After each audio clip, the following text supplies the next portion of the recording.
معرفت کی دنیا کے معزز دوستوں، میں ہوں سیدہ شہزادی اور آپ تمام دیکھنے اور سننے والوں کو معرفت کی دنیا میں خوش آمدید۔ ناظرین گرامی، امام مہدی علیہ السلام کے ظہور کا وقت بالکل قریب آ چکا ہے۔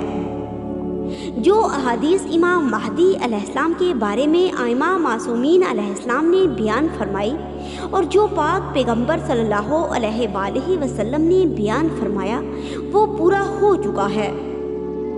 ایک حدیث یہ بھی تھی کہ جب تم ماہ رمضان میں چاند گرہن کو دیکھو بالکل ماہ رمضان کے درمیان میں، تو پھر توقع رکھنا کہ امام مہدی علیہ السلام ظہور فرمانے والے ہیں۔ ناظرین گرامی، 14 مارچ 2025 کو چاند گرہن ہوا جو کہ پاکستان میں نظر تو نہیں آیا، البتہ اس کے اثرات پوری دنیا پر تھے۔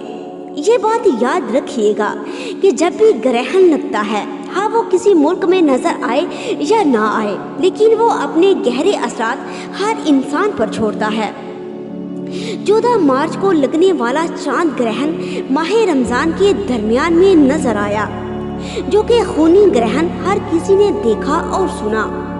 اب 29 مارچ کو سورج گرہن ہونے جا رہا ہے اور یہی حدیث میں بات بیان فرمائی گئی ہے کہ ماہ رمضان میں جب سورج گرہن اور چاند گرہن ہوں گے تو اس وقت نجومیوں کا حساب کتاب بالکل ساکت ہو جائے گا۔